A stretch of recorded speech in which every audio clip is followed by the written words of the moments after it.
gentlemen, this is the Art for Everyone podcast, where you have an artist, his friend, and some random guy trying to jump into the conversation. Thanks, you guys, for listening. Take it away, Michael. Well, who's who in that scenario?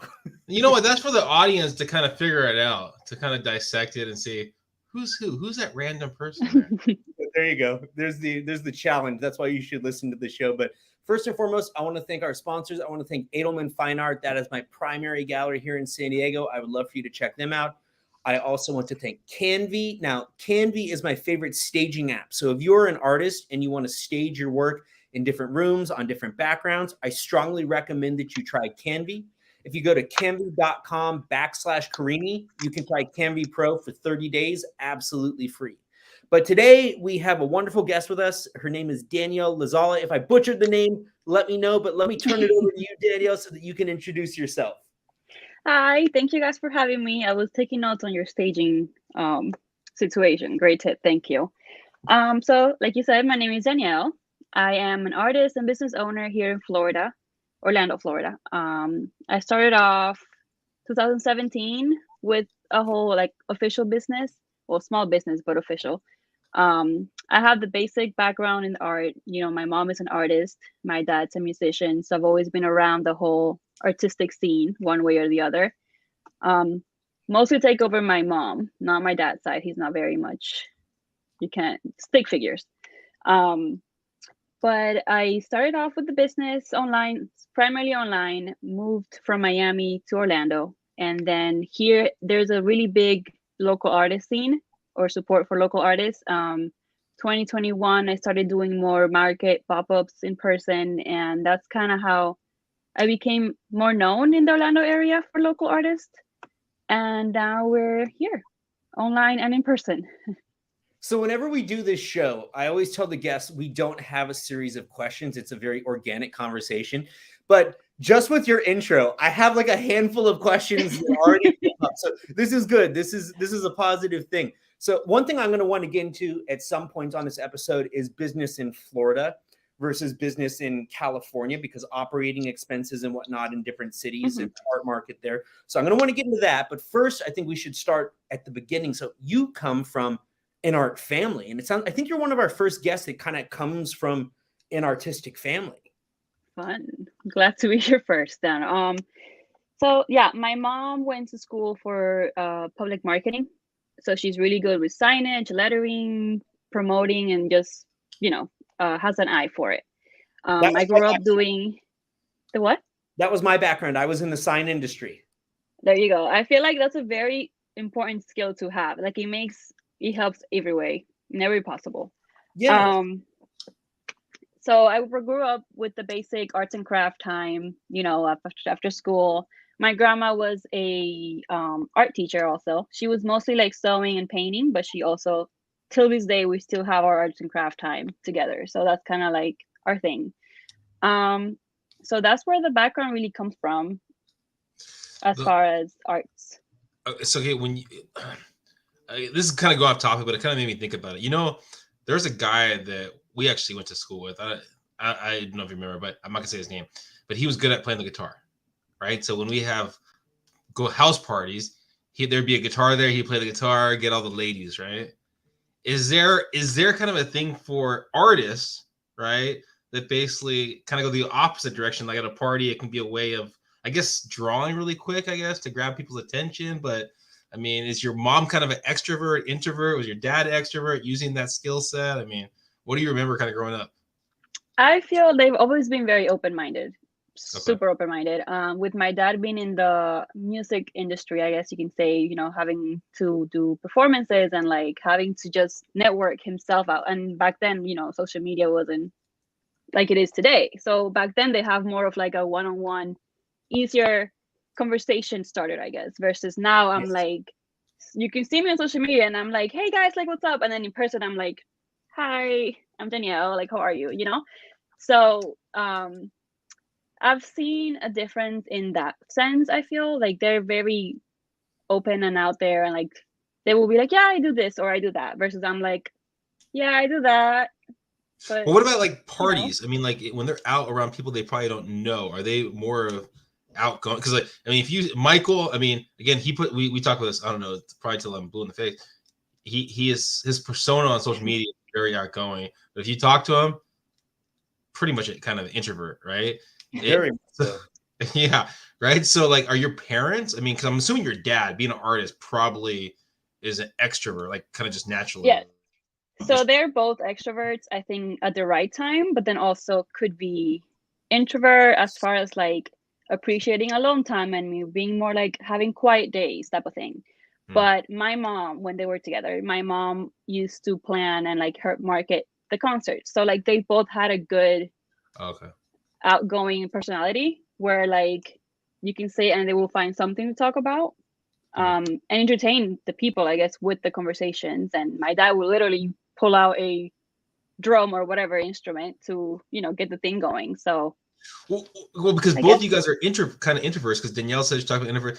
This is a random question, but do you guys think you'd still be artists today if there wasn't social media? Because I don't think Danielle, you said you'd use social media, right, to get your stuff out there. Michael, he loves using social media to get stuff out there. Do you guys think I love it? I just because I have to. Okay, but you do have to. Do you think you guys would be artists still? I feel like I would be artist. I'm an artist. I don't know if I would be, if my growth would have been as faster without the social media involved, if that makes sense. You know, like when I started doing markets, I had made previous connections from other artists who were attending that event. So I'd be like, oh, I would love to meet you when we go to this event.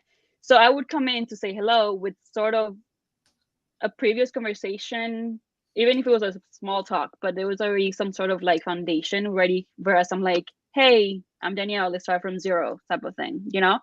So I think I could do it, just possibly slower than I have so far.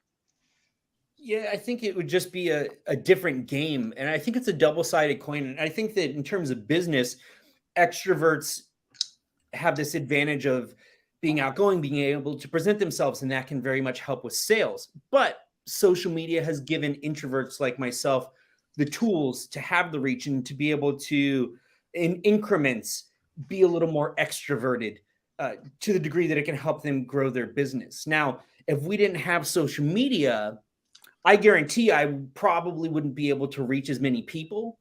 But on the flip side of the coin, other people would not be reaching as many people either. So I think that just the clusters we would find would be different. But I think as artists, if the art is in you, that's what you were born to do. That's who you are. You find a way to make it work, and you find creative solutions to make it work, as artists have for centuries. Well, but you'd have to push yourself. I mean, like now, right? In anything we do, right? You can just post it on social media, and basically, if it's a skill set, it grabs people's attention. Of course, there's a lot more that goes into it, right?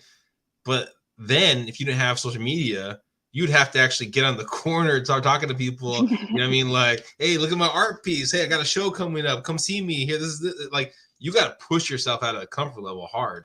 You would, but it wouldn't be as saturated because people wouldn't know as many artists. People wouldn't be having all these email blasts coming in, and they wouldn't be inundated and overstimulated with seeing the work of thousands and thousands of artists daily through Instagram and Facebook. So if you had a little bit of the artist hustle in you, you could make it work. But I mean, you did hit on something where historically some people have said like, oh, you know, I just want to be this recluse that lives in the mountains and makes my art. And somebody walks by my garage and sees my work, and they happen to be an art dealer and push my work. And, you know, that's the dream for a lot of people, but that was not really a reality for more than like 2 or 3 people. You know, I actually got a piece of quote unquote art the other day because I was showing a property. I saw the garage was open, and I saw all these little like wooden Christmas trees already made. And like, I was just kind of like, look at the thing. And the guy drove up and he's like, can I help you? And I was like, you sell these trees? What's going on here? And he's like, yeah. So then I bought a tree while I was waiting for a client to go to a property. So you bought some art from someone. You bought some local art. Yeah, it was like a little Christmas, like a wooden Christmas tree he made in his garage. So he could be You're a certified art collector. I mean, I appreciate you supporting the arts, but I'm also thinking like, what the fuck, Vinny? You haven't bought any of my art. It was, it was for my wife. It was like Christmas kind of time frame, and I was like, this is a gift I'm gonna kind of give to her. Okay. Yeah. But you know what? That makes such a difference for artists. There's so many big businesses, and it's the big thing with like the Stanley mugs. I posted about that this week, where people are like going out and buying those, and it's like, hey, if you gave that type of support to the local businesses, we'd be doing all right. I think that a lot of times people are willing to go into stores and don't think twice about spending money, but it seems like when it's small businesses, independent artists, we almost have to like push and fight a little bit harder to be like, hey. $100 for a mug, right? That's crazy. I think it was more. Was it I 100? I don't know. I've seen them for like 50 plus, which I personally would not on a water bottle, each to their own, but I think it's wild. And the way I see it is I'm like, okay, because I've seen videos lately going on of like, I guess this, I don't know if I'm allowed to say brand names here, but Yes. Target, for example, they were having the clearance run, right? Which I love. Don't get me wrong, I love me some good Target hauls. But so I guess they had like a countdown of like this Stanley stand on sale.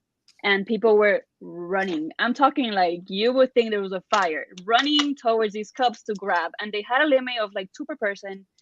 So I'm like, if you guys are willing to spend $100 on mugs or cups or whatever, but then you turn around and see someone's art, which took them a while, could be. And, some people, everybody prices differently. Some people might think $30 is worth what I'm offering versus other people say 500, 1,000, whatever it is. Yeah. But if you're spending $50 plus on a water bottle and say I priced a small piece of art for $30, but you come up to me and you're like, well, that's a little expensive. I'm just going to be like, but is it? I mean, is it really? Do people negotiate with you guys for your art? I've seen that. I've had people do that at markets, mostly at markets, because if you are a customer, you know how to negotiate, whether that's part of your daily job or just your skill. Because I can never be like, I'll give you it's $10, but I'll give you $5 for it. Yeah. But I've had people do that, and because it's so on the spot where you're just like kind of like taken by surprise, it's easier for you to be like, yeah, sure, like whatever.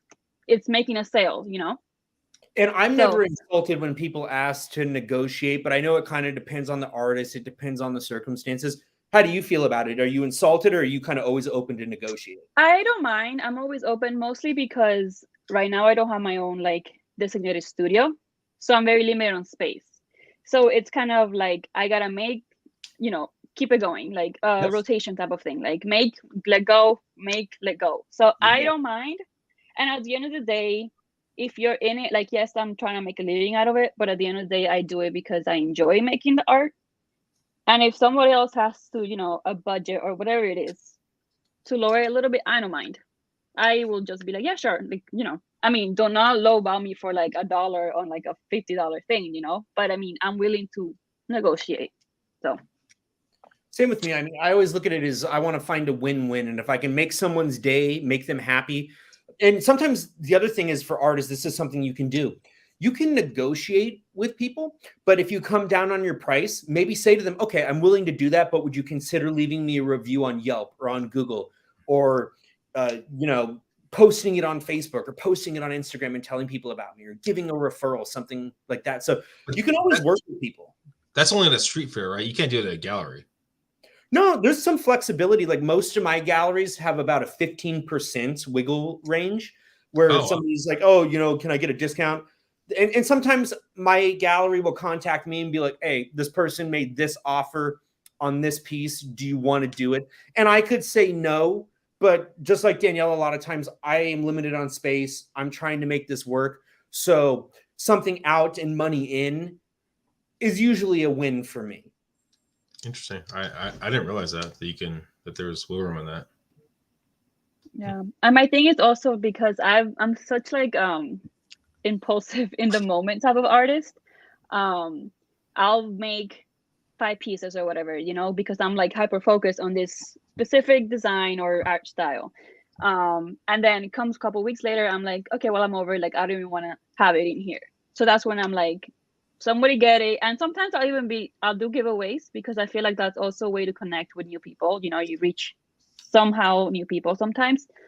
And I'll do giveaways on it, just because I feel like it gets the word out there. And I've had a lot of people come back through word of mouth, whether that's a market or online or even with the murals. So I feel like negotiating, it's always an open possibility as long as you feel like it's fair for yourself and your work.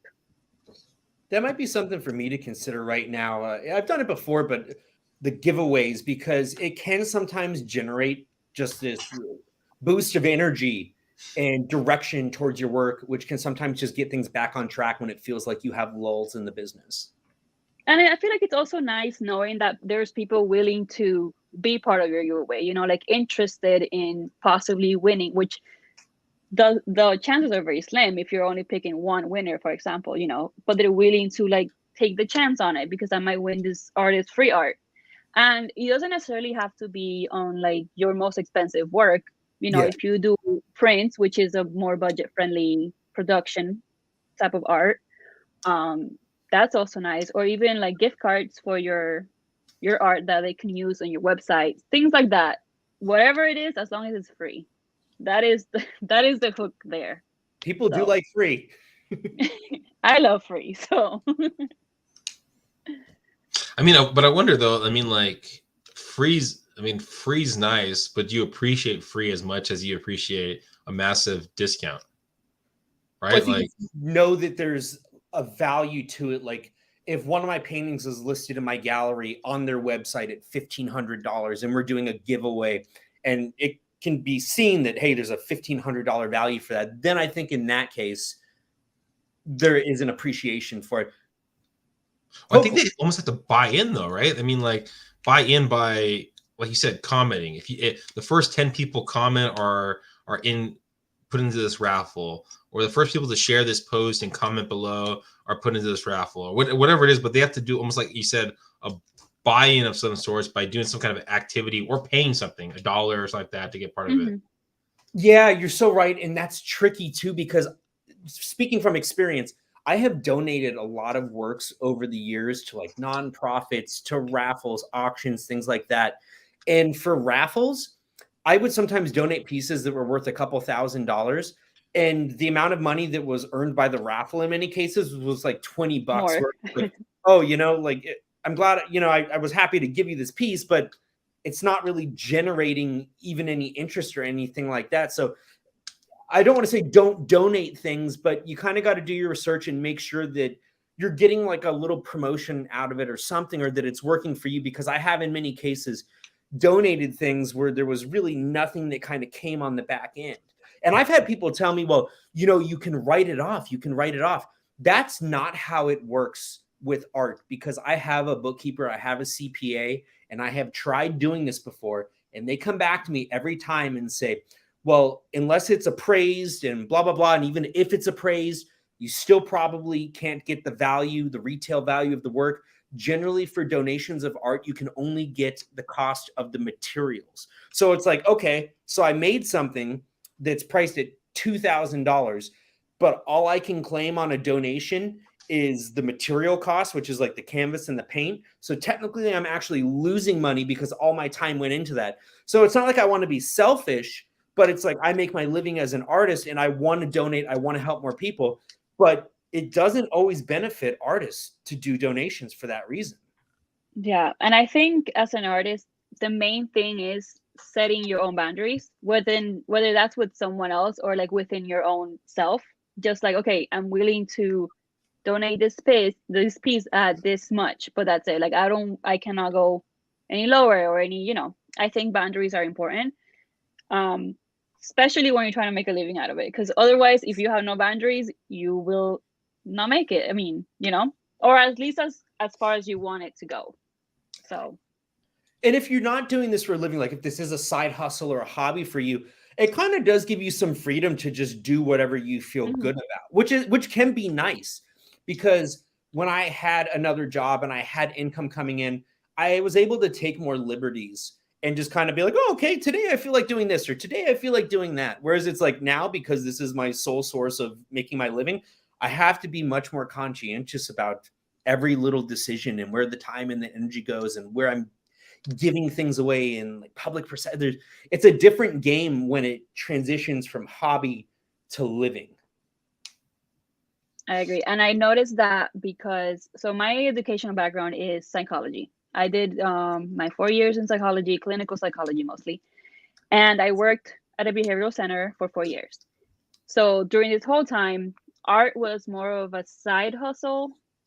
And then once I finished school, that I had a little more free time, I turned more into like a part-time, as far as like putting in 5 or plus hours at home and then going to my, you know, not 9 to 5 because it was night shift, but 9 to 5 job, say. And then you kind of see the difference, because when I had that, I don't want to say distraction at the job, but the stress of work or whatever, I felt more inspired, or the need to create different things. But I also had that income coming in where I could be like, okay, this could flop and it's fine. Yeah. Versus going full time, where now I'm like, if this flops, can I make it to next month's bills? You know, like it's a different perspective. Yeah, it's a different perspective. So I've had my share of back and forth where that I'm like, should I go back to get a backup income just to cover the bills, but also be able to enjoy the art again as much as I have previously? Because I've noticed a difference. And same thing with inspiration, and also with different kind of product that I could provide for the customers. So whether that's like making little extra stickers or making more t-shirts, you know, because I have that extra income where it was like separated. Now it's just all in the same ball, where it's like bills, product, gas, like everything in one thing. So there's definitely a pressure that comes with doing part-time, side hustle, or full-time. Yeah, there really is. So you don't, I mean, being that you both, I mean, I guess, right, if you're both trying to fight for your next paycheck, right, based off your art, if someone trying to survive, right? I mean, just like everyone. I mean, I'm in the sales industry too, right, with real estate, right? But I mean, like, if someone's trying to get a better deal on your artwork when they're negotiating with you, I mean, how do you protect yourself from not just giving in because of the hunger of getting that little bit of paycheck, relative to like having faith in kind of who you are and what your art is actually worth? Well, there's a flexibility. I think that's where the boundaries come in. So do you actually think about it in your head of that? Well, is there a number that comes in your head going, I'm usually willing to give 10%, 15% sometimes, because you almost have to have a set number, because in the heart of it, right, are you really going to make a quick decision like that? Okay, F it, I'll give 50% off of this, right? I mean, which I don't know, right? Whatever. Well, I'm definitely aware of the profit margins and what the circumstances are. It's okay, you know, is this a piece that I'm selling directly? Is this a piece that's consigned to the gallery? If it's consigned to the gallery, I'm already going to lose 50%. So it's like, okay, any discount on that piece will hurt you. Losing 50% of whatever that final number is. So when it is just me, I have a little more autonomy in that, but I factor in like, okay, well, do I have to package, crate, ship, and insure this piece? How much is that going to cost? Okay, once I subtract that, what are my profit margins? What's my current situation right now? How much does this piece mean to me? Like, I have marquee pieces, like the piece behind me for those watching on YouTube. Like, this is one of my pieces that it's like, it's a marquee piece.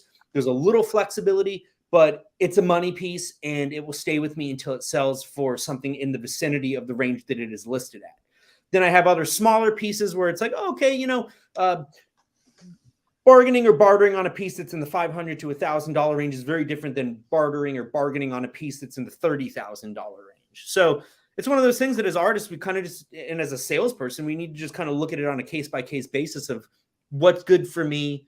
How is this going to help me move forward? I guess you don't really do that. When it comes to gallery work. Sorry. But do you get people all the time trying to be like, can you take like 10K off? Well, you know, it's more on commissions, right? For at least for me, for the real estate side, I think it's in the Asian culture. Someone was telling me that they give massive amount of like I think it's like something like 70% or 60% or something like that of their commissions back to the client. Like it was something crazy like that. I was like, I mean, first off, you got to basically do a lot of business and you're not really focusing on each client, right? The same thing of like artwork, right? Well, basically a volume game, but your quality is going to go down, right? Yeah. I mean, so for like your artwork, right? Like if someone said, if you're charging whatever the number is, right? And they say, I want 90% off it. Oh shoot, I can give you 5 of those, but the painting's not going to be as good as 100%, right? I mean, like the motivation will not be there. Yeah, the motivation. And instead of spending a day or so on it, I'll spend basically an hour on it. Like, well, no, and if you are clearancing everything and just not holding firm on anything, it kind of destroys your system. It destroys your base. And it's like, as an artist that works with galleries, I have an established kind of price range for different pieces, different styles, different sizes. And there's a little wiggle room within that, but there is a range that I generally work within. And I do find that people are respectful enough. I have never really had anybody be like, oh, can you take 75% off? In fact, I've had people be like, I don't feel that I can pay close to what it's listed at. And I would never ask you to do that because I feel like it would be demeaning or to request something of that nature. So I find that people are more on the respectful side of the value of my work. And for that reason, they don't ask for discounts quite like that. Well, it's like, in like Mexico or like China or something like that, right? I mean, it was even, the crazy thing is like in the stores, like in China, at least when it was a long time ago, where the number there, you're supposed to negotiate out the number. And I always thought like, you're inside a store. So this is the number, this is that number. And it's like almost foolish not to actually kind of shoot down the price a little bit. And then like in Mexico on the street people, I mean, you got to basically shoot down the number. So it's yeah, I don't think it's negative.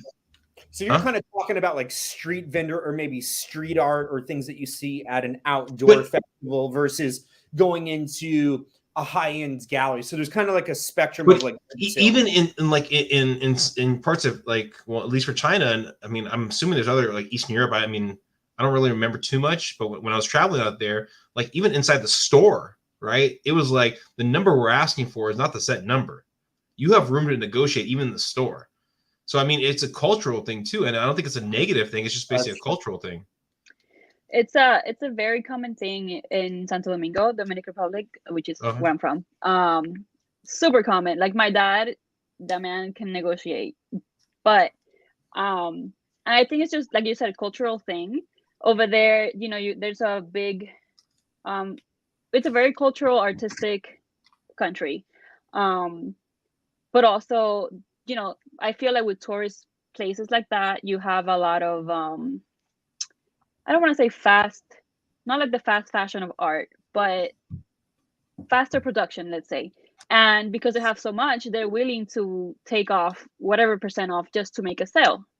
And I feel like it depends on who you are and if it works for you and you can't afford to be like, I'll give you 50% off if you take this home right now. Like, if it works for you, it works for you. But at the same time, like we said, like keep that boundary of, or in mind, like what your goal is. Are you living off of this or are you just spreading the art around?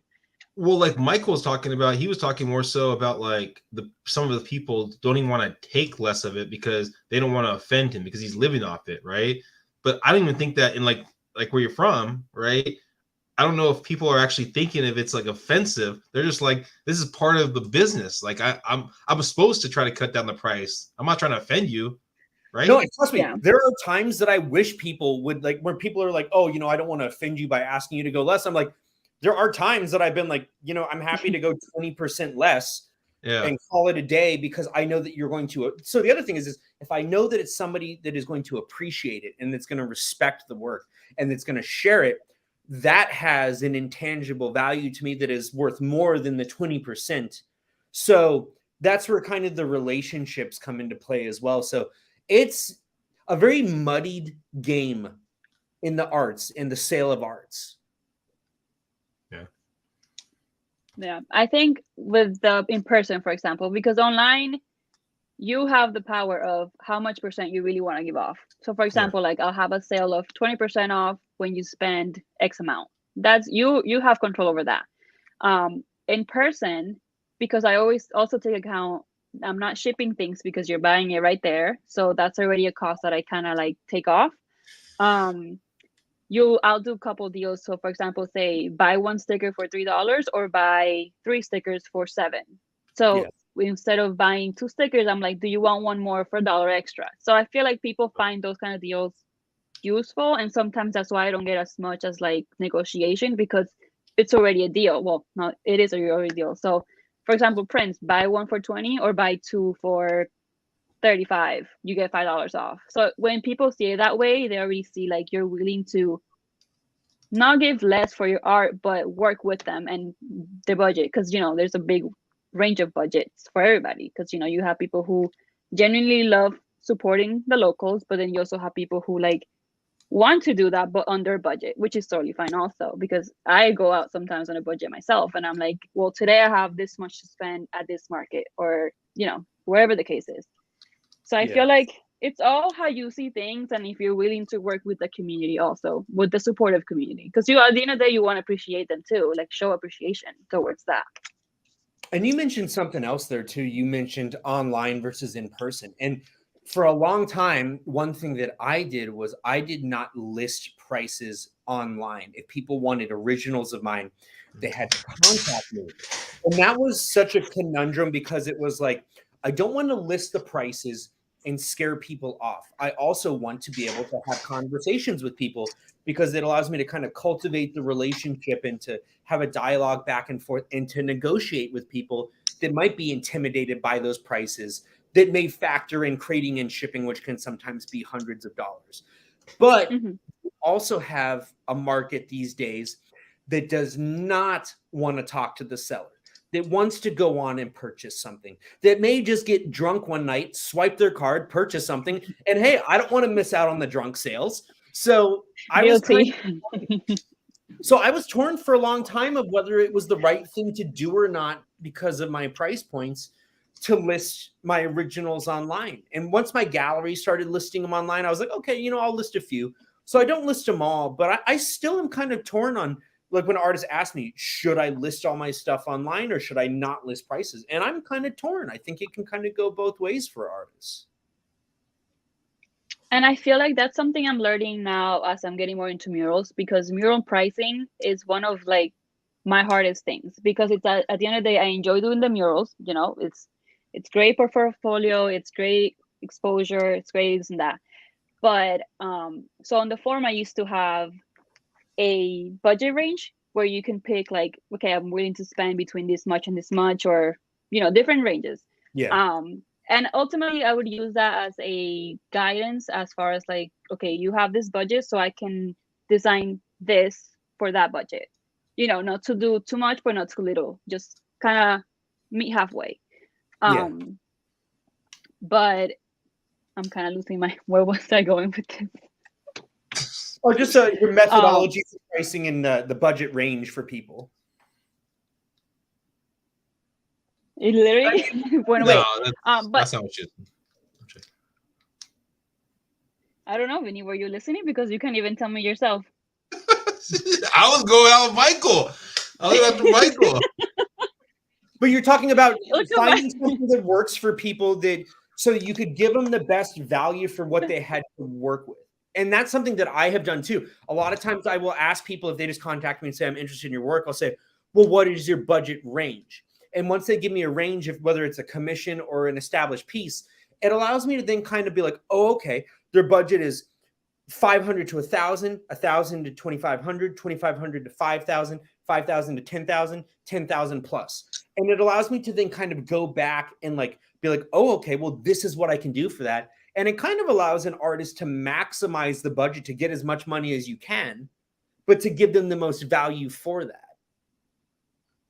Okay, I think you brought me back to my point, was that I used to list that option. I took it away just because at the end of the day, I mean, I do have a minimum for the murals, right? But as far as like specific quoting, I think it depends, because there's so many different things that you take into factor, whether that's like traveling or materials, or whether it's outside or indoor. So what I have now is I have the generic form, And then where I ask questions like, what is your vision? Like measurements of the wall, like what are you looking for, lettering, or more of a simple minimalist design. And then I go from there for pricing, because it's, I feel like it's just more custom to the client.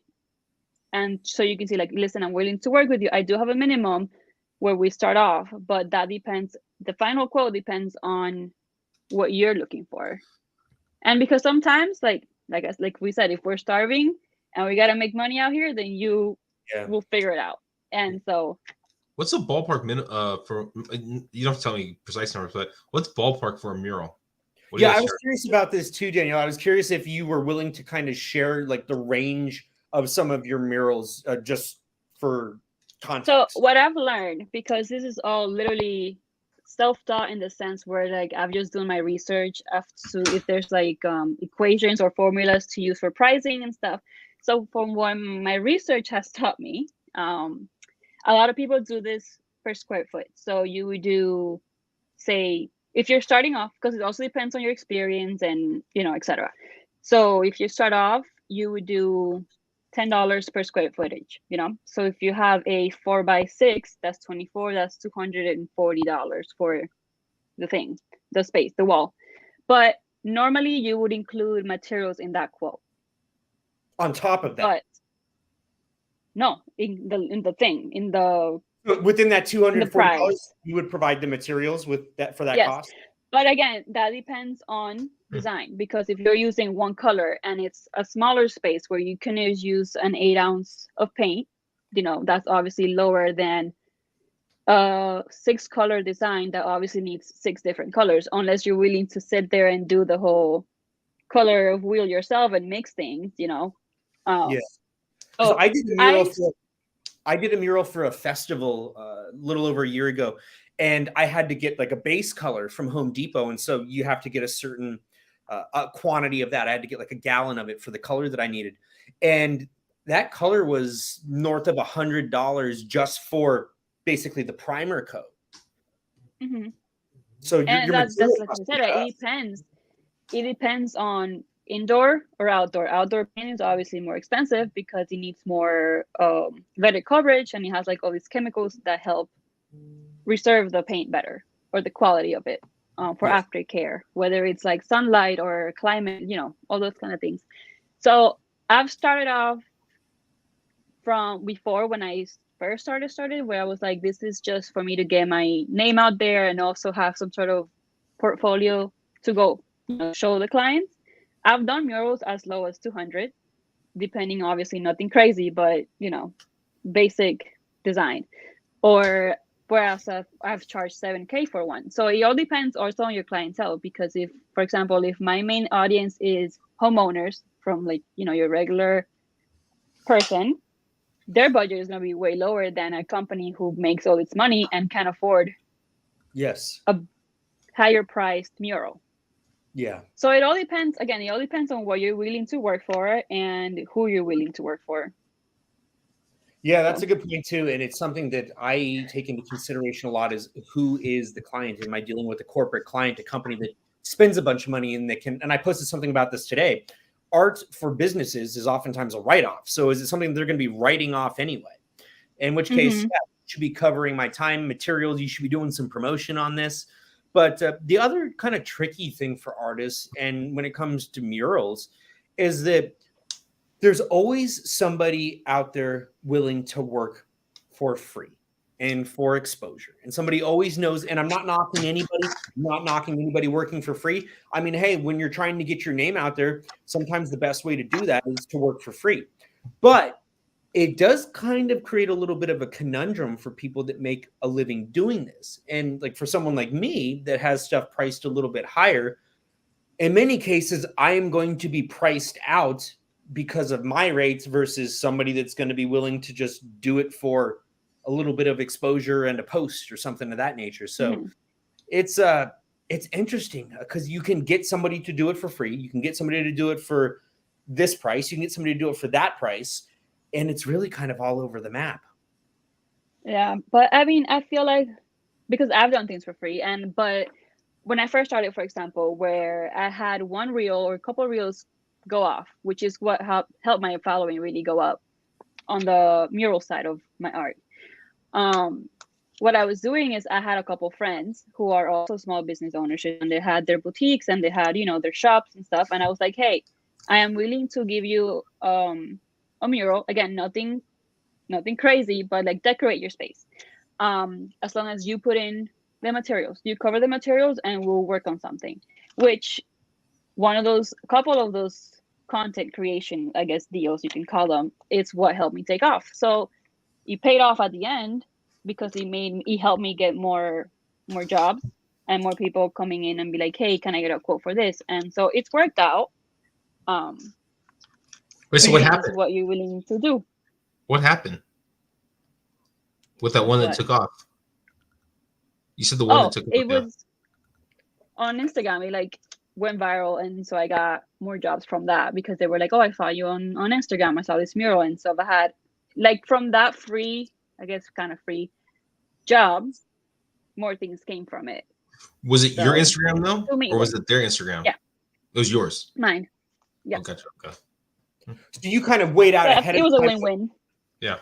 So you wait out ahead of time, though, kind of the risk reward in that situation, like the visibility was going to be part of the compensation in essence. I hoped that was my goal. So I was like, hopefully, because I started noticing that my, I guess, algorithm or my audience was gravitating more towards mural content. And I'm not sure if this was just like one of those things where that's what's been highlighted on my Instagram personally, but I noticed that was like the main interest. So I was getting a lot of engagement on that. So I was like, okay, maybe if I make more content, I don't have my own house for me to be painting all my walls however I want. So I figured, okay, let me just, work with other business owners who understand the whole upcoming, process of it and are willing to do half and half. And then obviously that also gains exposure for them as well as for me, because I'm like, hey, I have this new mural where you can go take pictures or go see it in person. So it's kind of like a win-win. And I think that's the good thing about working with other small business owners who understand and like are willing to help each other. Those who don't see things as competitions, like you were saying. So networking at its finest. Yeah, absolutely. And it comes down to like working. And that's something I've been doing a lot lately is things have gotten tighter, things have gotten tougher. And so it's like, okay, how can I work off of other people? How can I support other small businesses? How can we work together? So I think it's important, just as a quick little reminder, not to work against other people, but to work with other people. They don't have to be your competition. There's ways that everybody can win and everybody can eat. And I think that you really hit on something with the murals too, because we've had different types of artists on here. And I've kind of noticed what I have seen on Instagram in terms of what gets a lot of traffic, and murals really seem to. And I think it's a number of factors. One, I think that it's big and people like big stuff. Like you see a person in relation to the work, and when the work is bigger than the person, there's just something really captivating about that. I think that there's a lot of artists out there that want to work big, but one, maybe they're afraid, or two, maybe they don't have the resources. But working big, it's so liberating. And for me personally, I actually find working large easier than working small, because when I'm working small, I was going to say that there's such limited dexterity. I'm like so tight. Whereas when it's big, I can really kind of open up.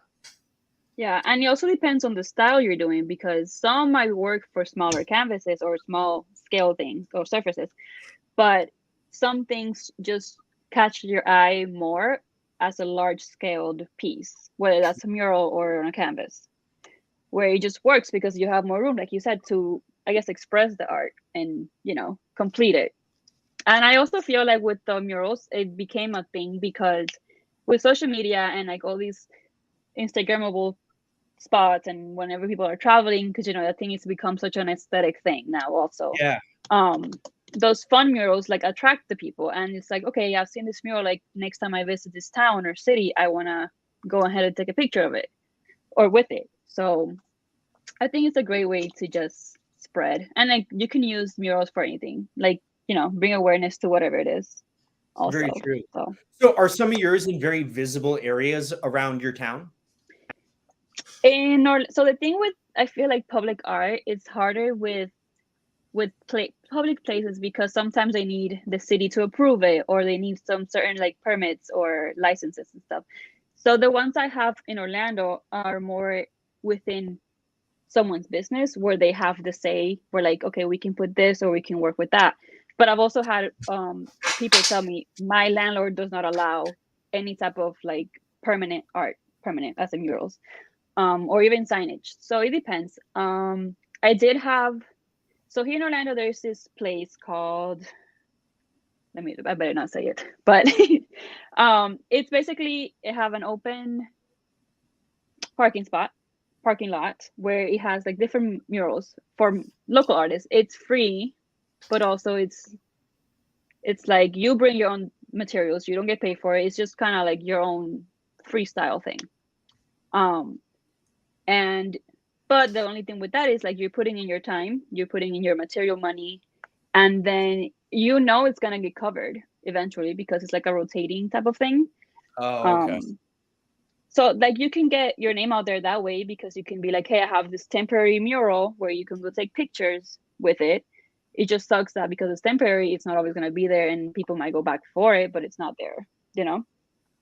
So, but that's good for people who are starting up and just trying to get it, the experience of working outdoors or in different scales or different wall texture, you know? So I see everything, I say yes to everything because you always learn from something, like something from that, whether it's something you want to improve on or something like, okay, I did this and I'm not going to do it again because it didn't work out, you know? Absolutely.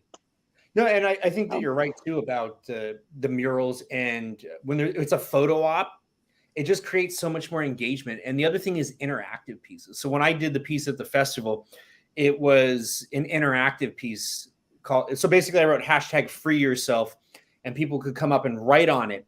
But the one thing I learned is you cannot control what people write. So there were a lot of dicks on it. And this thing went from like a very aesthetically pleasing piece of art to a what the fuck is that type of thing. And like it was a music festival, so like I get it. People were on drugs, but people were doing it, like they were just nonstop at it. But you know, it's looked very different after 2 days. How do you rank So the was drawings this- of the dicks? How do you rank what? How do you rank the drawings of the dicks? Were they good quality like drawings, or were they more like subpar? Is it accurate? I look for the fine detail. I look for the perspective and the foreshortening.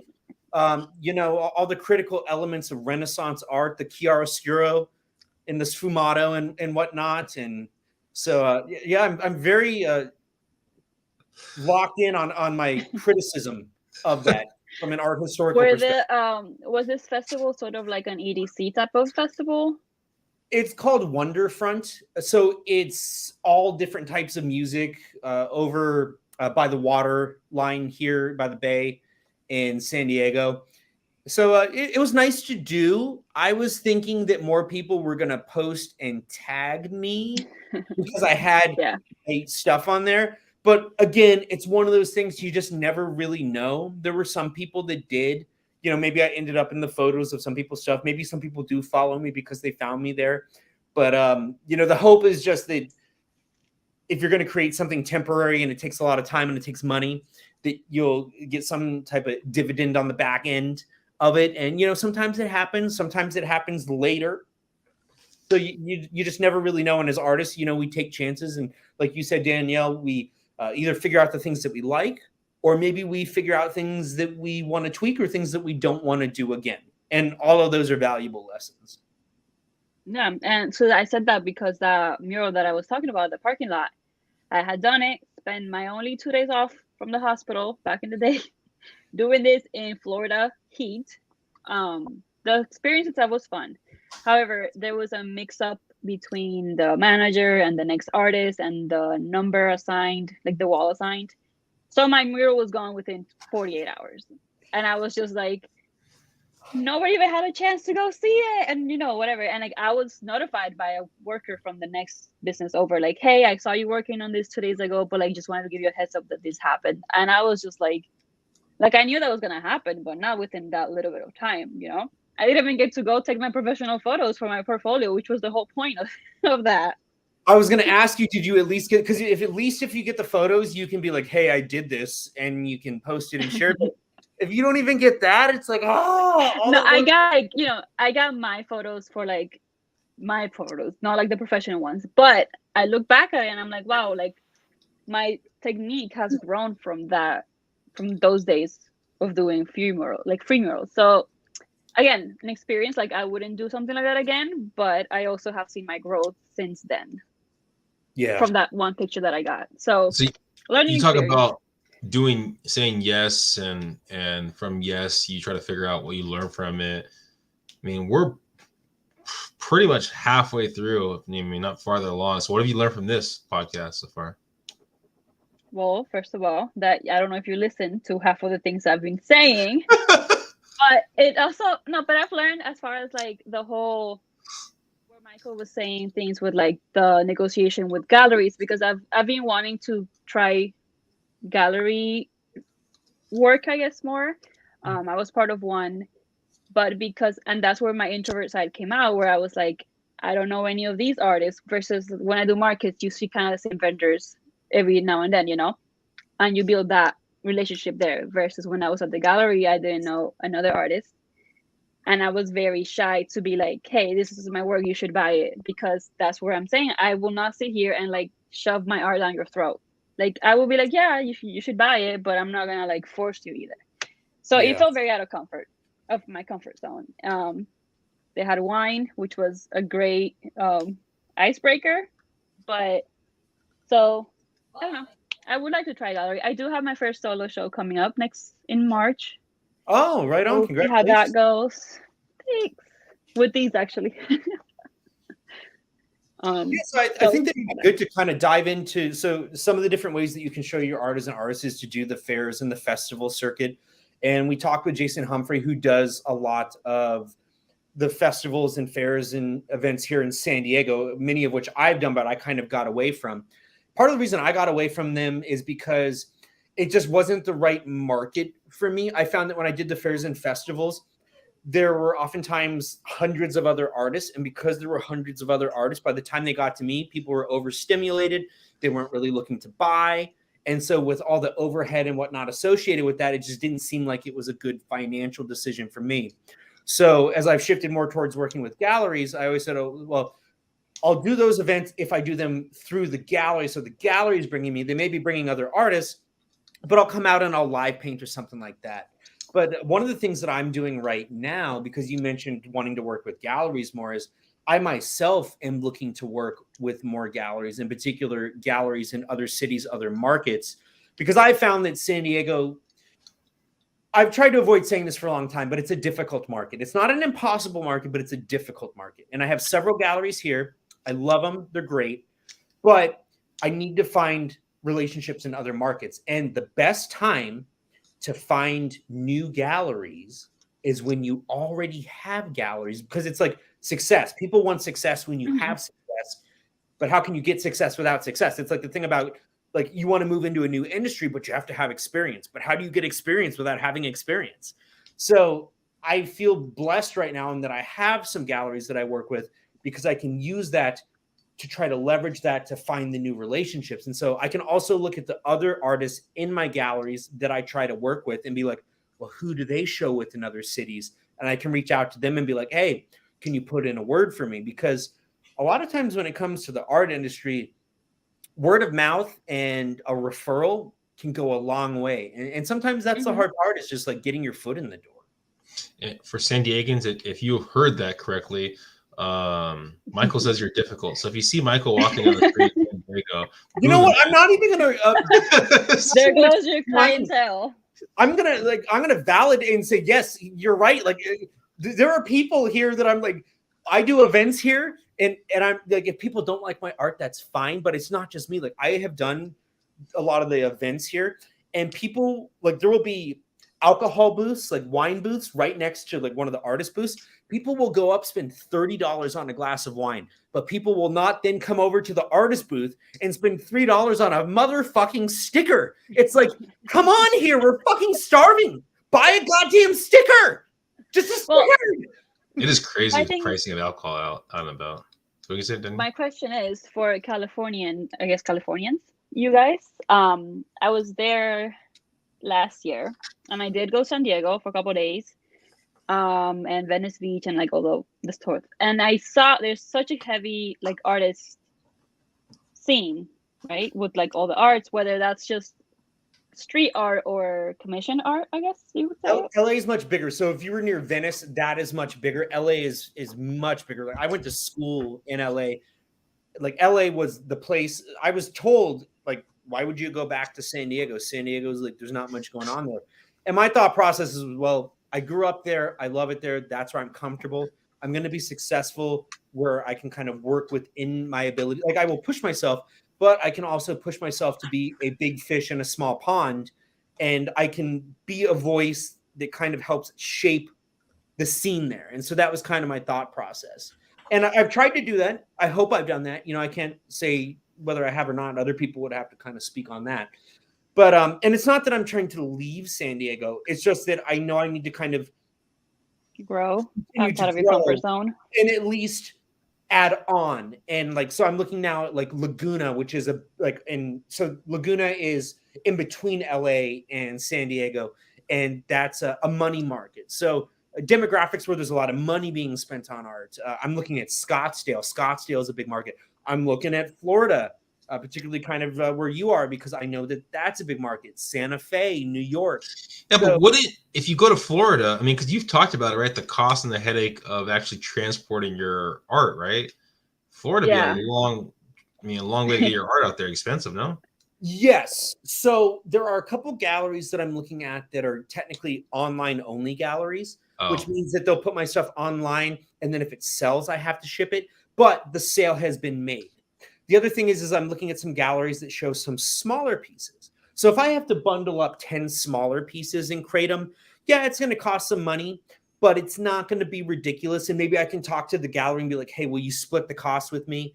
Because sometimes, you know, you have a contract with the gallery. And if you have some pull, if you can move your work, you may have a little negotiating power there. So, you know, there's something there. And then if it's a gallery that's going to show bigger pieces, but they can move them, maybe they put them up on their website at first and try to move them online. They get a collector to buy a piece for like 10 grand. Well, guess what? Okay, now I have some cash flow. Now we can send 3 pieces out there that you can actually put in the gallery. So these are things I'm conscientious of, because it's not like I'm not going to just send a bunch of big pieces to a gallery that I've never met in person, a place I've never been, so that my work is all out there and I've spent all this money, because it is extremely expensive. You know, so I am considering all these things. But I have to recognize that San Diego has not been sufficient, because it's not as much of a buyer's market as some of these other cities like Laguna, like Scottsdale, like Santa Fe, like New York, I get more sales from the Midwest than I do in San Diego. I do most of my physical events here in San Diego, yet I get more sales of original paintings in the Midwest from people that have never seen my work in person, people buying stuff sight unseen, which tells me that I am missing my demographic and I am missing my market. Well, would that be because? Go ahead.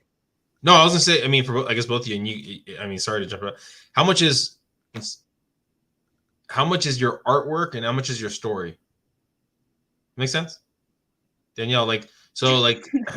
Right. So, I mean, because we've talked about it, right? Where someone like their emotional feel off it, right? They see it, right? But they also have something that they watch your Instagram, like Danielle or Michael, right? So they see a story. They see basically for Michael, like, oh, the pain he's going through. This art is selling pain, right? Compared to the picture, right? So there's at least a 5%, 2%, 10% of people are buying the painting, but they're also buying the kind of the story, right? The emotional connection. Yeah, right. So they're buying that story of you, right? So they have to know a little about you, and then they're gonna buy. They like the painting too. It kind of goes hand in hand, right? So what percentage is what?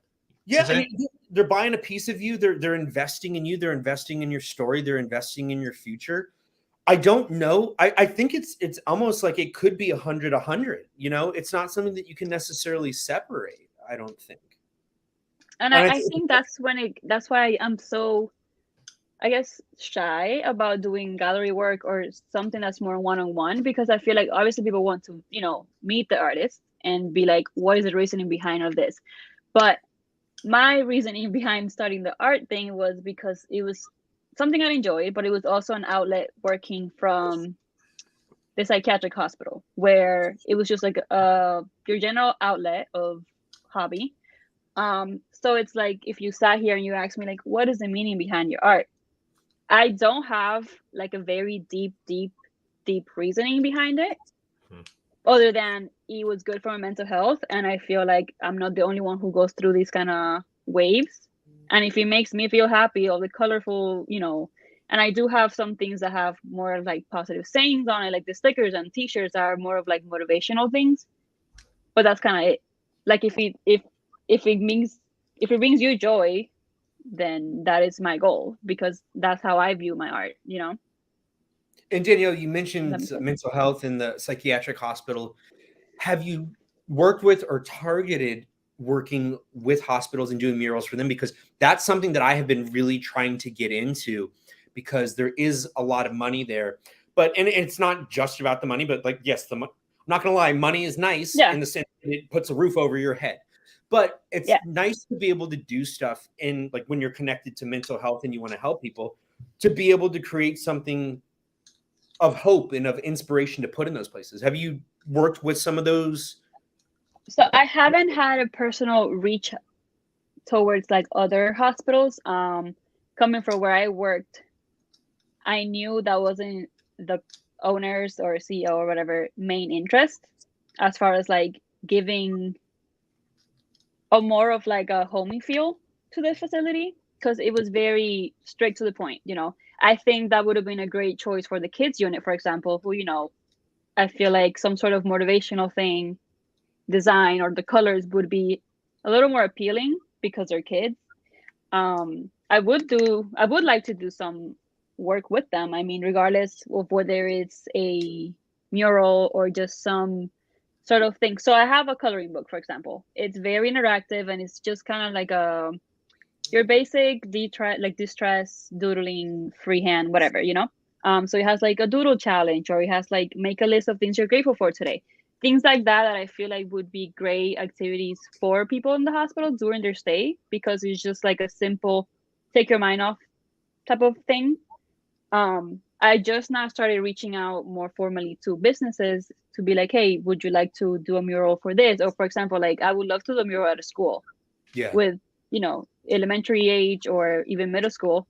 High schoolers, I don't know, they're kind of scary nowadays. But the whole thing of using the art to kind of motivate the younger, I don't want to say younger generation, because I feel like you guys think I'm a baby, but the younger kids. Well, how old do you think we are? I don't know, but I get told I look 15 sometimes. And I'm like, well, thank you, but no. Michael, you're 20, right? 22? I'm getting take that. I'm one season away from 40. So, so Danielle, you mentioned a coloring book, and were you the one I was talking to that you got to do with Jiggy Puzzles? Yes. So that's something that I wanted to work with. So, because I was going to ask you, you have work that appears to be very licensing friendly. And I was going to ask you if you have worked on licensing deals, and we can kind of talk a little bit about that to show artists the opportunities that can be provided through licensing deals. So the thing is, I have absolutely no knowledge in licensing. I've tried to sit down and like do my research and like understand it more on the legal side of things, so I don't get, fucked over later on, where it's like, I feel like the contract is like the main part with licensing, and I just have no sort of legal background knowledge for this. So I think as far as licensing, the only one that I have worked with is Jiggy, which I enjoyed because I've always wanted to do a puzzle. I just feel like it's a fun thing.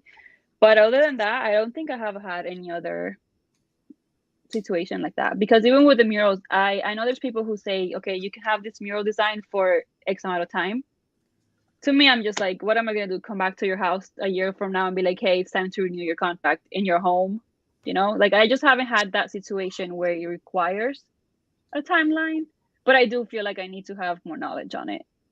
Well, I may be able to help you out a little bit with that. And I think that you and I, when we were talking a while back, because we talked about Jiggy Puzzles, I think that you were actually asking me about that because it's something that I've done a little bit of that I'm trying to get into more. I am represented by an agency that kind of helps me with some of that. So last week, our guest was somebody that recently licensed me for digital trading cards.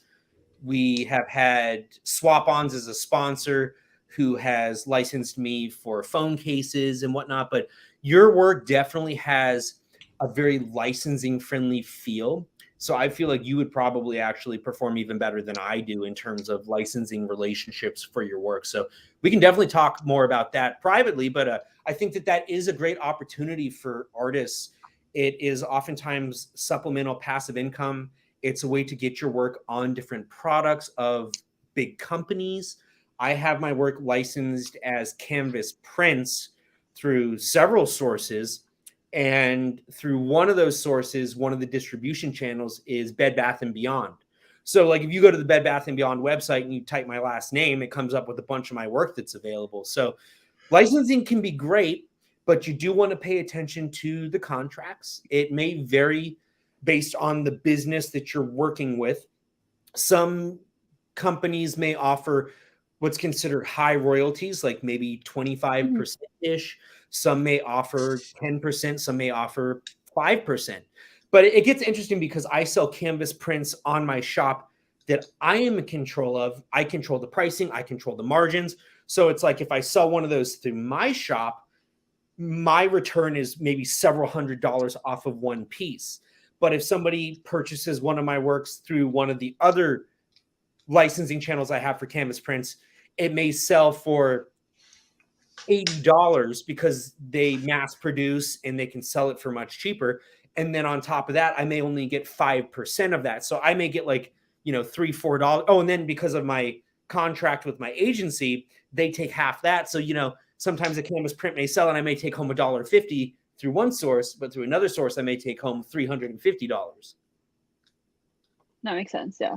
It's something that I definitely want to look into because I don't know if there's a difference between doing a collaboration with the brand versus licensing. I don't know if that goes together.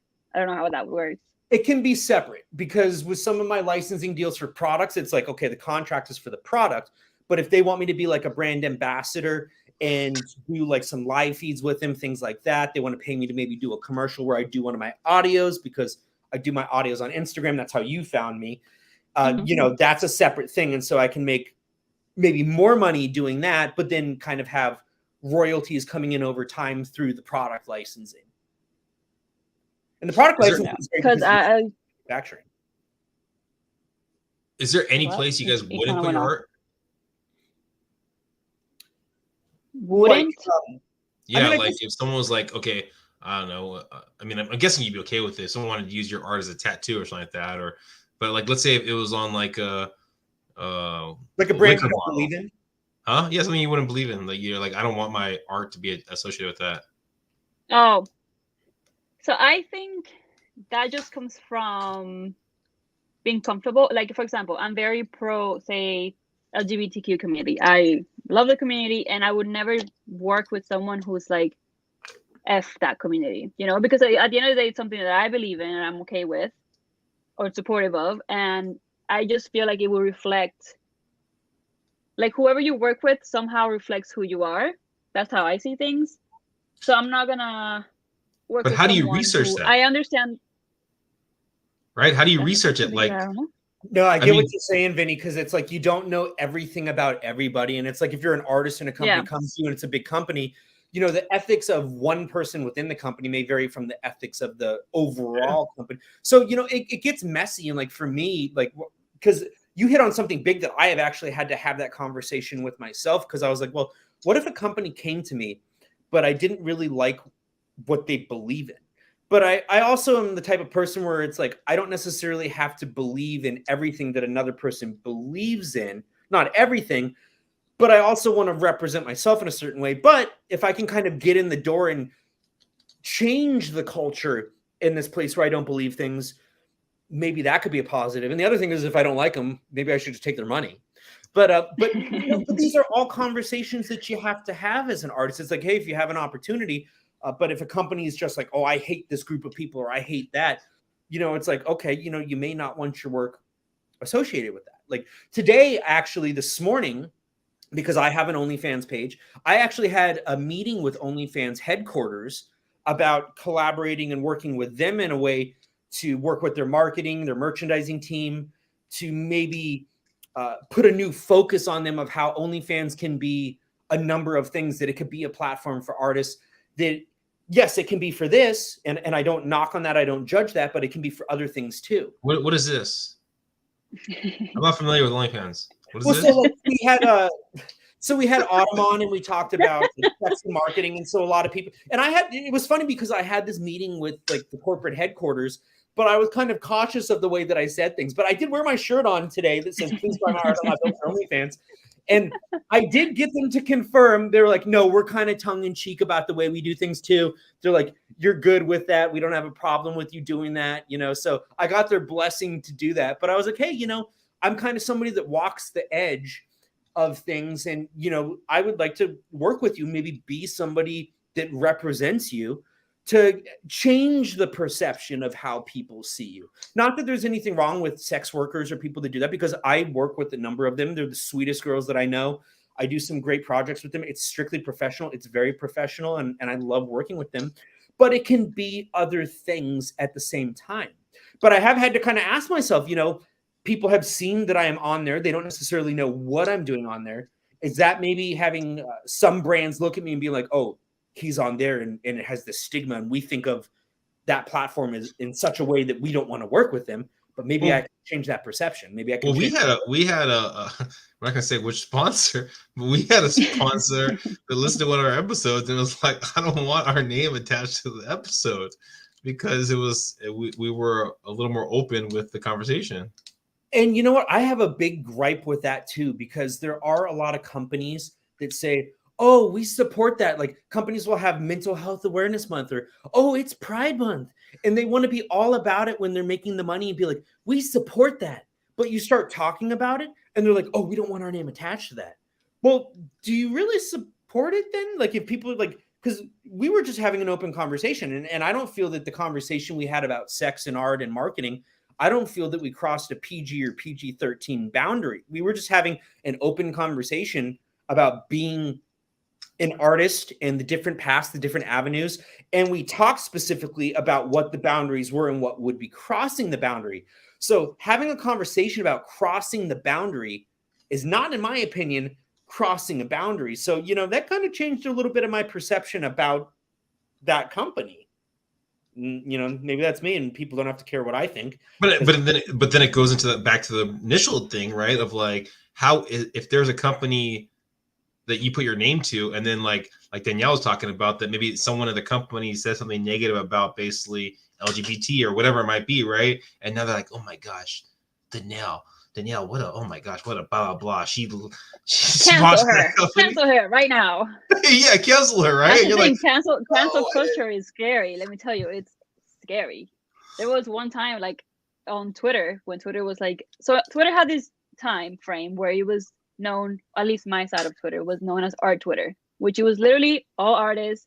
It was like my best year online sales actually too. But the cancel culture on there was wild. Like, God forbid I said I hate pickles. That was it for me. That was my artist career down the drain. So I do want to be myself, on my platforms, but at the end of the day, I also have to like not censor myself, but also think twice sometimes, because something so little can be turned into something so big nowadays, Yeah, it's just one of those things. Like as artists, it's like we are the people that are allowed to walk the boundary and to sometimes move right up to it. And at the point that we have to censor ourselves, it can be detrimental to our art. And that's how I felt. And that's why I got on OnlyFans. And I was so thankful to have this conversation today with their headquarters and say, I was at a point after my accident and whatnot, and with business, where I just felt like I couldn't even share my creative ventures on these other platforms out of fear that I was going to be censored. So it's so nice to have a platform where I can just speak my mind and do my thing. And so, maybe that's how I can promote it is here's a platform where you can just be yourself. If people don't like you, then that's fine. I mean, if people want to cancel me, go ahead, try to cancel me, motherfuckers. I will rise from the dead. Vinnie, but you're talking about companies, Vinnie, but I'm sure, Vinnie, you've thought once or twice, like, should I really be friends and do something with Michael, because he says a lot of stupid shit and it may come back on me? You know what? No, I really don't care. I mean, there's people. I mean, there's people that were semi kind of racist, I guess, a little bit, but I like deep down it was just basically an unknown, right? I look at it more of the person. I mean, if I feel that person's honestly a good person, yeah, maybe they never met someone of that race, or maybe they basically speak their mind and it comes off in a negative way. But if I feel that person's a good person, I'm gonna stick by them thick and thin. So I mean, I know deep down you're a good person. You say stuff, I mean, but it's just you. That's your thing. Well, and I saw something He the other accepts day. you for who you are. Well, I saw something the other day that rang so true, and it said there's this misconception that good people don't do bad things. And if there's one thing that I will say is that I don't consider myself a good person. I make a lot of mistakes. I do a lot of things wrong, but I try to do good, and I try to do more good than I do bad. And I think that that's an important thing. And I think that because of social media culture, there are these misrepresentations of things with influencers and whatnot. And we see snapshots of people and we feel like we have to agree with everything somebody says. Like we like an artist, but then they say something we don't like. Well, okay, like honestly, you shouldn't agree with everything that somebody else says, because you should have your own thoughts.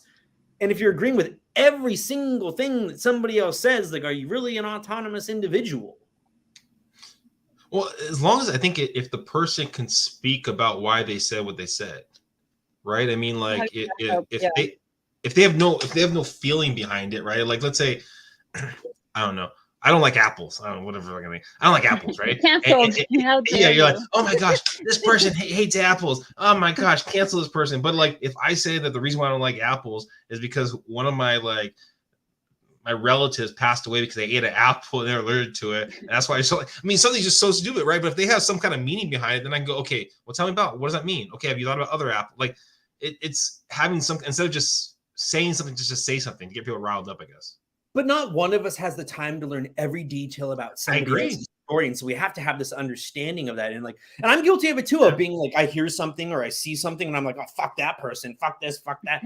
But like, I have to recognize, like, that's just one little aspect of it. Like within any business that I work with, within any relationship, there's going to be things that I don't like. Like we're not always going to be on the same page. And, but like, with art, I think that with art, it's about being vulnerable. It's about being honest. And I think that that's the beauty of it. But I almost get intrigued if I like the person, right? It could be even social. It could be a person that I mean, I'm not really that familiar with. But if I like them and they have a strong idea on something, instead of me basically trying to cancel them, I'm gonna try to like hear why they say that, because it may be something that I never thought about.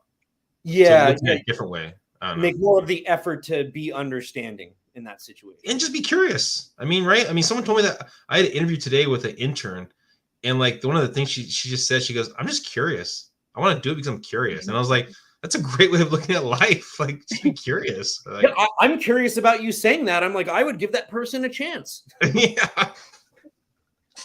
Well, that comes with the whole learning thing. See, you learn everywhere. Well, Danielle, before we do leave, there were two more things that I wanted to touch upon if we have time. One was your art education, because you mentioned that you have an artistic family, that you kind of went through the processes of learning that, but you did not go to art school. The only art class I ever had was 10th grade in high school as my elective. And probably 8th grade because it was a middle school requirement. But other than like actual art school, none. Graphic design school, none. YouTube, Pinterest, everything I've learned, and kind of trial and error, honestly. That's just been my way of learning. Did you pick any of your designs up from, what's that thing called? Because you said you when did you go to, you went to school for college for what? Clinical psychology. Psychology, right? What's that thing where you basically show the paint on a page? Picture. And what is it? It's like they show you like some sort of abstract figure and you have to see, like, say what you see. Rorschach ink blot test. Okay. Honestly, no. My style now that I feel like I identify with the most honestly came out of art block. I ran out of ideas one day and I was just doing shapes. So a very organic form of figuring it out. But it's funny that you mentioned that though, Vinny, because my last series, my open wound series, it was very much, at least subconsciously, tied to the Rorschach ink blot test of like, you look at it and your subconscious kind of drives the imagery. Huh, interesting. But I come from being more the person that is in the hospital as opposed to working at the hospital. But Danielle, you hit on something else there too, where you're talking about experimenting. And it was one thing that I talked about earlier this week, that a lot of times artists are trying to find their signature style. They're like, oh, I want to find my signature style. And I'm a big believer that the way to do that is to, one, study a lot of art history, look at a lot of the stuff that's out there, kind of funnel in what you like, funnel out what you don't. But experiment, explore, take risks, and don't be afraid to break the rules. Because my signature techniques were developed by essentially taking the instructions of how to use certain brushes, how to use certain materials, and completely deviating from that. Like my signature brushstroke was developed by taking a brush I was told to hold and use a certain way and just flipping it on its side. So sometimes you got to break the rules, flip things on their side and do them a different way. Because if you do what other people have done, you will ultimately get where other people have been. Yeah, I think I create art now, because when I first started, like I said, it was more custom orders and whatever the person wanted, that's what I was doing. Which I haven't completely left behind. For example, like if I'm going through a massive art block, maybe doing custom work inspires me to try something else new, where they're like, I want this flower with this color or whatever, maybe, and your color palette comes to mind from that. So I haven't completely left the custom work, but I decided to do art more of like what I enjoy, not whatever is trending or whatever the next person is doing. Because I feel like at the end of the day, if you're trying to be an artist, because you want to have your own voice or expression through the arts. So I feel like I try to stick mostly to what I enjoy nowadays, at least. Yeah, I mean, do you want to fit in or do you want to stand out? And it's like, if you want to be trending, you kind of fit in, but do you want to be ahead of the curve? Do you want to be the avant-garde that's, doing the stuff that hasn't been done before? Yeah, and especially with social media, because when something's trending, something is trending, and you will see it back to back to back to back. And I feel like it becomes, no, I don't want to say boring, but it becomes like, okay, what's next, Yeah, it gets a little redundant. Like, okay, I've seen this a few times now. And the other thing I wanted to ask you was the Florida market. So I don't know a lot about geography and whatnot. I mean, I have a general idea of where Florida is, but southeast. So you do not have sales tax there, do you? Yes. Yes, you don't have sales tax? Yes, I do. I pay taxes. Is that what you're asking me? There are sales taxes there? I thought there was no sales tax in Florida. I have to pay my taxes every quarter. No, when you buy something at the store, what do you pay for? Yes, we have. 6.5%. But I think they have a lower income tax like that. I think that's what you mean. That's why like sports players go there, I think. I thought there were some places that, okay, maybe it's not sales tax. I could just be using the wrong terminology, but I know the tax situations, like there's certain places specifically in the US where like the tax situations are significantly better. And I know Florida was supposed to be one of them. So maybe it's not sales tax, but I had heard the tax situation. I think I could be totally wrong. I think it's income tax. I think it's something like that, where it's like because California takes a lot more of your taxes of your paycheck.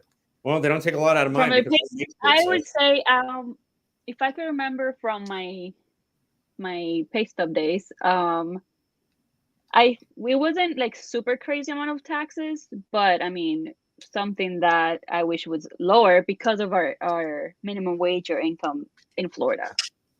Yeah. Like I guess for you guys, if you saw our checks, you'd be like, oh, that's not that much, because I'm pretty sure your side is way more expensive. You know what I mean? Like when I go to California, I'm like $6 for gas. It's insane. And then I'm like, why am I complaining about $3 gas when California's out here going wild with their gas prices, or even like a burger? So yeah, that's true. And that's something that I need to consider. It's like, I don't want to leave San Diego, but I'm getting just like run out of home essentially. But I do most of my business online, or I ship stuff. So where I live is kind of just my choice, but it seems like there are places that I could live where I could drastically reduce the overhead and cost of living. I mean, that's how I built my model. I paid off my student loans 10 years early with the money I made off my art. I don't do credit cards. I drive an old car that's paid off. So I limited my costs as much as possible, and I was able to make it work. But just like my rent has like almost tripled since I moved in. So it's like all that money that I'm in theory saving, and like I built my model based on this. Well, now I'm paying all that and more just to have an older apartment. Like I don't even own a house, and I keep getting further and further away from the point of owning a house. So maybe we'll any insights on the real estate market, Vinny? We're gonna have a crash coming up. I don't think so. I think we have too low of inventory. Oh, really? So you don't think there's going to be a crash coming up with the? No, I thought when COVID happened, that was going to be a crash, and then opposite happened. Rates but didn't it do the opposite? It went crazy high because even here it's just wild. Yeah, it's just you see like in like. Oh, sorry, go ahead. No, I was gonna say you see like in a little bit farther north where they have a lot of new construction, the prices that market hasn't got as aggressive as San Diego market, but our government kind of shot us in the foot because they didn't allow a lot of new construction, and then they kind of allowed it, and now they're freeing up the guidelines like crazy, where you can basically put like 3 units on every property now. After COVID, I have some realtor friends, and they've told me that a lot of what they were seeing client-wise were people from California who work remotely after COVID, coming down here, living on our budget, but getting paid California income. And I was like, well, like that's a very smart thing to do, because you're getting paid California money to live Florida, which to me it's kind of expensive still, but obviously different ends of the nation with a different income situation. So I thought that was a smart idea. And that's kind of what I'm talking about. It's like not that I get paid by California or have a job here, but it's like I would be making essentially the same amount of money regardless of where I'm living, possibly more, because maybe I could move to a place that has a better art market. But it's like, because I'm already getting most of my sales from Canada and the Midwest and the East Coast and whatnot, I'm going to have to ship the work regardless. So I would just need to find new vendors. If you're moving to Florida, for example, but your clientele on the West Coast is okay with paying your pricing for your art, it will show in Florida because you're getting paid more with the California pricing or budget than Florida. You get what I'm saying? Like maybe once you move, you might have to reconsider. Okay, maybe the budget here is different, so I might have to price differently in order for Floridians to be able to enjoy my art comfortably. I actually think that in other markets, even in a market technically like Florida, where it's like, okay, people don't make quite as much there, I actually think that I could have higher prices for my art in that market because it is more of a buyer's market and I get far more sales from that. So I really think that I'm kind of shooting myself in the foot by staying in California, but just because of a number of factors, it's a difficult thing for me to leave. But I mean, I may have my hand. Yeah. Because, it seems like from a business perspective, it would be a smart thing to do. And I feel like I probably could. I mean, I may have to, it'll change up some of my relationships and whatnot. But, I mean, but it also depends where you go in Florida, because some areas obviously are more, I guess, artistic than others. For example, like I'm in Deltona. There is not even an art gallery here. Versus if you go to Orlando, which has a, more of like a city environment, or even Miami, which is known for businesses and art and whatever else, the collectors and stuff. So it all depends where in Florida. So from what you know, and you may not have spent enough time out here to know, but from what you do know, what city in Florida would you say is probably most kind of like the vibe of San Diego, or like the equivalent of San Diego? Would it be Miami, or? I feel like it's a mix of Miami and Orlando, because Miami is strictly, well, I don't want to say strictly, but very outgoing, very alive. But Orlando is also alive, but it also has its side where it's like calmer and more like homey. At least what I've seen from living in Miami and Orlando. It's just more quiet, and like if you want to have a rowdy night, you go to downtown. Versus Miami, I feel like that's just the vibe in general, which is great for the people who are outgoing and willing to be partying and, making networking and connections and stuff. So I feel like that is the place to be. Even for realtor, Vinnie, that is where the people go. Orlando? For like vacation homes and all that stuff. Miami. Well, Orlando too, but Orlando I would say is more family oriented versus Miami is more like business and vacations and luxury type of thing. I think you like Orlando better, Michael. Now, Vinny, for you though, I like like it better. for real estate, how is it impossible for you to do real estate in Florida because like you're not there, or would you need to get a different license? Like, is it like law where you need to like get certified for each region? Or Nothing is impossible. Everything is doable. but I mean, you do so. Like, That's gonna be my next motivational quote. have you looked at doing real estate and like, or is that just not practical? you just have to get your license in that state. So if you're already licensed in one state, you just have to take the test in another state. You don't take the classes again. But is Will it you just be not licensed really... in all 50 states? No, I would have to take a test in each state. So like, because I'm only licensed in California, so like to get your license, you have to take classes, and then from one state classes, and you take the test. But because I'm already licensed in one state, I can just take the test in the other state. I won't know what's on the test, but I have to take the test, and then hopefully I can pass it off it. But yeah. Well, Danielle, you want to tell us where people can find you? Maybe some of the things you have coming up, like your show. Okay, so online wise, Instagram at dml.paintings. That is literally where I live on the social media world. I quit Twitter. I quit all that other extra stuff. TikTok sometimes. TikTok has a rough audience out there. They're very ruthless with the comments sometimes. But Instagram is where I'm at. The what? I suck on TikTok. It's just really hard, very time consuming too. Like editing just one video takes me literally an hour just for 3 views. So I'm like, I've grown my community on Instagram, so I feel like that's where I'm more comfortable. Yeah. So Instagram, my website is dmlpaintings.com. You can find my paintings, stickers, stationery, all the goods that I have to offer. My art show will be March 1st at Framework Coffee House in Orlando. And I do local pop-ups in the Orlando area, mostly Milk Mart, which is one of the biggest art festivals in Orlando now. And where can people find your coloring book, and when do your puzzles come out? The puzzles are out already. So you just got to go through jiggy.com and then just put Danielle Lazala on the search bar and my stuff will show up there. And then my coloring book is on my website. Okay, well, there you go. Check out her work. She does some fantastic stuff. She was a great guest, so I would love to have her back on. And Danielle, stay with us after we part because I want to have a couple words with you. Like, no reprimand or anything like that, but just a couple things. Such a great I'm in trouble behind the scenes. Thank you guys for listening. Well, thank you guys for having me. Thank you for being here. So everyone, thank you. Please go find Danielle. All the information should be in the show notes. Also, too, please follow us, the Art for Everyone podcast.